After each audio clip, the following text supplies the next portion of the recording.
2 Samuel chapter 19. And it was told Joab, Behold, the king weepeth and mourneth for Absalom. And the victory that day was turned into mourning unto all the people. For the people heard say that day how the king was grieved for his son. And the people got them by stealth that day into the city, as people being ashamed steal away when they flee in battle.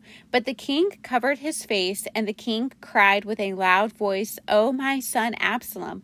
O Absalom, my son, my son.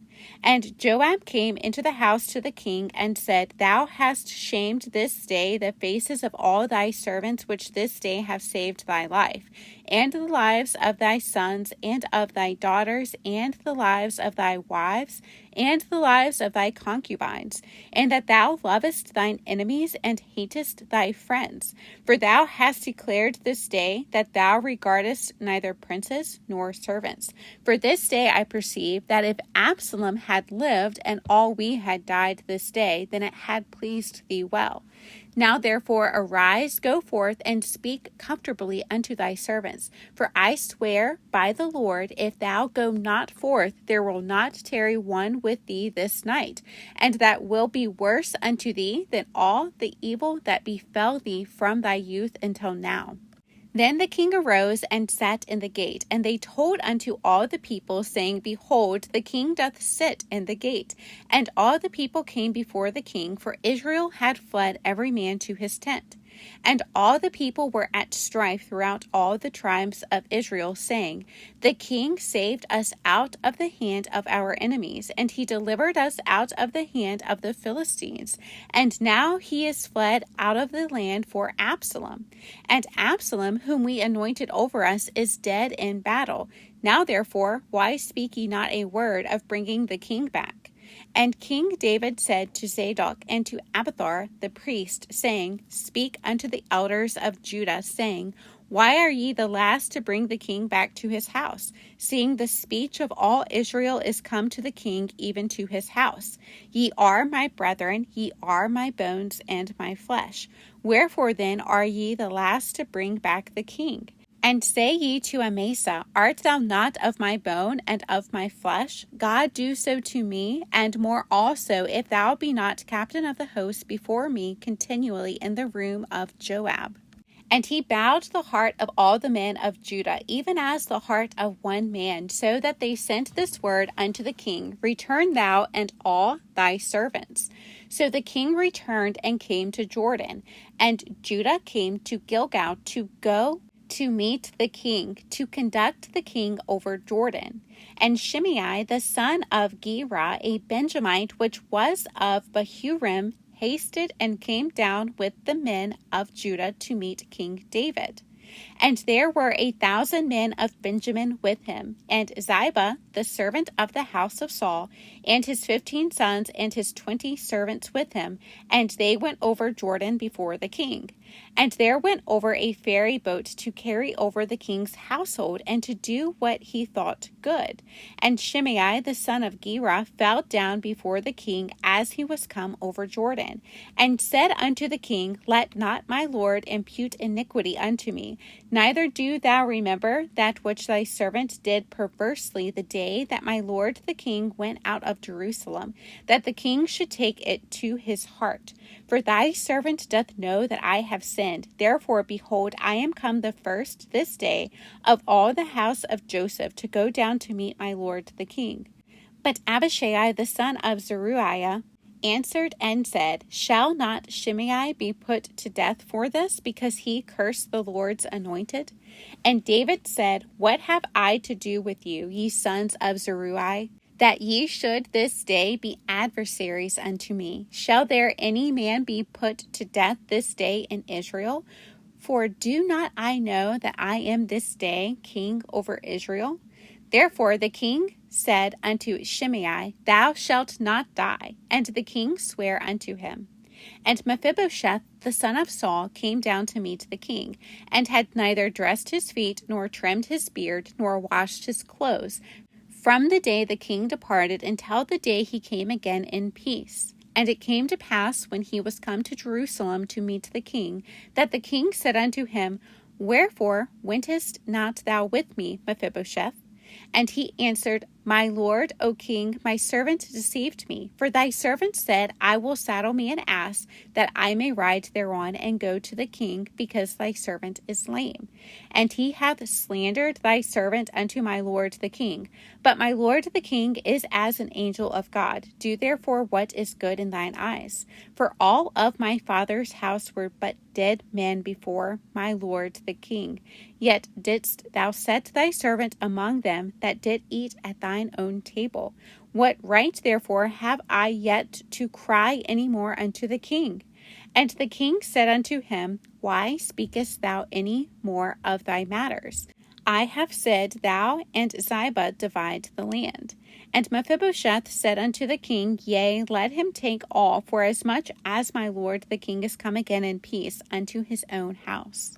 And Barzillai the Gileadite came down from Rogelim and went over Jordan with the king to conduct him over Jordan. Now Barzillai was a very aged man, even 80 years old, and he had provided the king of sustenance while he lay at Mahanaim, for he was a very great man. And the king said unto Barzillai, Come thou over with me, and I will feed thee with me in Jerusalem. And Barzillai said unto the king, How long have I to live, that I should go up with the king unto Jerusalem? I am this day 80 years old, and can I discern between good and evil? Can thy servant taste what I eat or what I drink? Can I hear any more the voice of singing men and singing women? Wherefore then should thy servant be yet a burden unto my lord the king? Thy servant will go a little way over Jordan with the king, and why should the king recompense it me with such a reward? Let thy servant, I pray thee, turn back again, that I may die in mine own city, and be buried by the grave of my father and of my mother. But behold, thy servant Chimham, let him go over with my lord the king, and do to him what shall seem good unto thee. And the king answered, Chimham shall go over with me, and I will do to him that which shall seem good unto thee. And whatsoever thou shalt require of me, that will I do for thee. And all the people went over Jordan. And when the king was come over, the king kissed Barzillai and blessed him, and he returned unto his own place. Then the king went on to Gilgal, and Chimham went on with him. And all the people of Judah conducted the king, and also half the people of Israel. And behold, all the men of Israel came to the king, and said unto the king, Why have our brethren the men of Judah stolen thee away, and have brought the king and his household and all David's men with him over Jordan? And all the men of Judah answered the men of Israel, Because the king is near of kin to us. Wherefore then be ye angry for this matter? Have we eaten at all of the king's cost, or hath he given us any gift? And the men of Israel answered the men of Judah, and said, We have 10 parts in the king, and we have also more right in David than ye. Why then did ye despise us, that our advice should not be first had in bringing back our king? And the words of the men of Judah were fiercer than the words of the men of Israel. 2 Samuel chapter 20. And there happened to be there a man of Belial, whose name was Sheba, the son of Bichri, a Benjamite. And he blew a trumpet and said, We have no part in David, neither have we inheritance in the son of Jesse. Every man to his tents, O Israel. So every man of Israel went up from after David, and followed Sheba the son of Bichri. But the men of Judah clave unto their king, from Jordan even to Jerusalem. And David came to his house at Jerusalem, and the king took the 10 women his concubines, whom he had left to keep the house, and put them inward, and fed them, but went not in unto them. So they were shut up unto the day of their death, living in widowhood. Then said the king to Amasa, Assemble me the men of Judah within 3 days, and be thou here present. So Amasa went to assemble the men of Judah, but he tarried longer than the set time which he had appointed him. And David said to Abishai, Now shall Sheba the son of Bichri do us more harm than did Absalom. Take thou thy Lord's servants, and pursue after him, lest he get him fenced cities, and escape us. And there went out after him Joab's men, and the Cherethites, and the Pelethites, and all the mighty men. And they went out of Jerusalem to pursue after Sheba the son of Bichri. When they were at the great stone which is in Gibeon, Amasa went before them, and Joab's garment that he had put on was girded unto him, and upon it a girdle with a sword fastened upon his loins in the sheath thereof. And as he went forth, it fell out. And Joab said to Amasa, Art thou in health, my brother? And Joab took Amasa by the beard with the right hand to kiss him. But Amasa took no heed to the sword that was in Joab's hand. So he smote him therewith in the 5th rib, and shed out his bowels to the ground, and struck him not again, and he died. So Joab and Abishai his brother pursued after Sheba the son of Bichri. And one of Joab's men stood by him and said, He that favoreth Joab, and he that is for David, let him go after Joab. And Amasa wallowed in blood in the midst of the highway. And when the man saw that all the people stood still, he removed Amasa out of the highway into the field, and cast a cloth upon him, when he saw that every one that came by him stood still. When he was removed out of the highway, all the people went on after Joab to pursue after Sheba the son of Bichri. And he went through all the tribes of Israel unto Abel and to Bethmaachah and all the Berites. And they were gathered together and went also after him. And they came and besieged him in Abel of Bethmaachah, and they cast up a bank against the city, and it stood in the trench, and all the people that were with Joab battered the wall to throw it down. Then cried a wise woman out of the city, Hear, hear, say I pray you unto Joab, Come near hither, that I may speak with thee.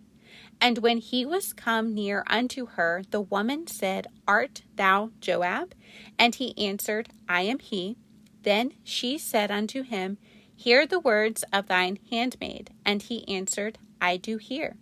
Then she spake, saying, They were wont to speak in old time, saying, They shall surely ask counsel at Abel. And so they ended the matter. I am one of them that are peaceable and faithful in Israel. Thou seekest to destroy a city and a mother in Israel. Why wilt thou swallow up the inheritance of the Lord? And Joab answered and said, Far be it from me that I should swallow up or destroy. The matter is not so, but a man of Mount Ephraim, Sheba the son of Bichri by name, hath lifted up his hand against the king, even against David. Deliver him only, and I will depart from the city. And the woman said unto Joab, Behold, his head shall be thrown to thee over the wall. Then the woman went unto all the people in her wisdom, and they cut off the head of Sheba the son of Bichri, and cast it out to Joab. And he blew a trumpet, and they retired from the city, every man to his tent. And Joab returned to Jerusalem unto the king. Now Joab was over all the hosts of Israel, and Benaiah the son of Jehoiada was over the Cherethites and over the Pelethites, and Adoram was over the tribute, and Jehoshaphat the son of Ahilud was recorder, and Sheva was scribe, and Zadok and Abiathar were the priest, and Ira also the Jairite was a chief ruler about David.